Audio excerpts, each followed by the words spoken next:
Operation Kagar కావచ్చు, ఎన్కౌంటర్లు జరుగుతున్నాయి. Peoples పార్టీకి సంబంధించిన అగ్రనేతలు కూడా చనిపోయిన పరిస్థితి చూస్తున్నాం. కాబట్టి అటువంటి విషయంలో ఒక పీపుల్స్ వార్ భావజాలం ఉన్న వ్యక్తిగా మీరేం చెప్తారు ఆ విషయంలో, ఎన్కౌంటర్ విషయంలో?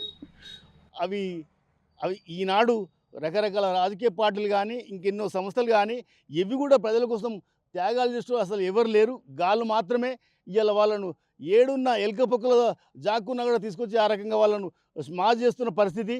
ఇది ఇది దిక్కులేనులకు మరి అమాయక లోకానికి దిక్కు కోల్పోతున్నట్టే పరిస్థితే.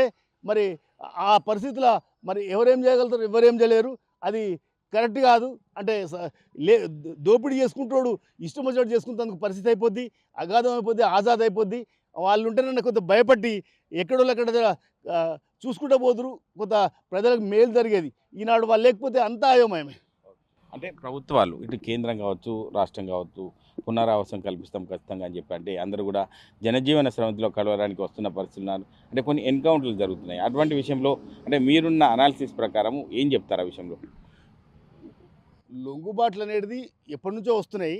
అయితే ఈనాడు లేటెస్ట్గా వాళ్ళు వడపోత ఆ రకంగా ఇబ్బందికరమైన పరిస్థితులు ఉన్నాయి కాబట్టి అవి ఎక్కువైపోయినాయి, పెరిగిపోయినాయి. అంటే అవకాశం లేని సందర్భాలు ఉన్నాయి కాబట్టి అట్లా వాళ్ళు వెళ్ళిపోతేందుకు అంటే సావాలే, లేకపోతే లొంగిపోవాలి, ఈ రకంగా పరిస్థితి అయిపోయింది. ఆ రకంగా వాళ్ళు చేస్తున్నారు. దానికి కారణం అట్లుంటుంది. అట్లా అయినా కూడా అన్యాయం ఎక్కడ జరుగుతుంటుందో అక్కడ విప్లవం ఉంటూనే ఉంటుంది. విప్లవాన్ని ఎవరు అంచలేరు. అది పూర్తిగా పోనే పోదు. ఈ అమిత్ షా తోటి కాదు, ఇంకెవరితోటి కాదు, అది ఉండే ఉంటుంది.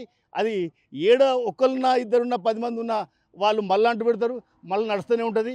లేకపోతే ఈ ఈ అన్యాయాలు విపరీతంగా అయిపోతాయి. మరి అట్లా దానికి అడ్డుకట్ట లేకపోతే కష్టమే. కాబట్టి ఉద్యమకారులు అట్లా పుడుతూనే ఉంటారు, అది సహజం. అంటే ఇది పరిస్థితి. అణచివేత గురైతే ఇంకా ఉద్యమం తలుగుతూ ముందుకెళ్తుందని చెప్పి ప్రధానంగా చెప్తున్నారు. అదేవిధంగా బీసీలకు కూడా తీవ్రని అన్యాయం జరుగుతుంది. ఖచ్చితంగా కేంద్ర రాష్ట్ర ప్రభుత్వాలు బీసీల పక్షాన ఉండి వీళ్ళ యొక్క మెప్పు కోసం కాకుండా వీళ్ళకు దారి చూపెడితే బాగుంటుందని చెప్పి ప్రధానంగా బీసీ సంఘాల నాయకుడు, సామాజికవేత్త మనతో పాటు బీడా రాయుడు చెప్తున్నారు.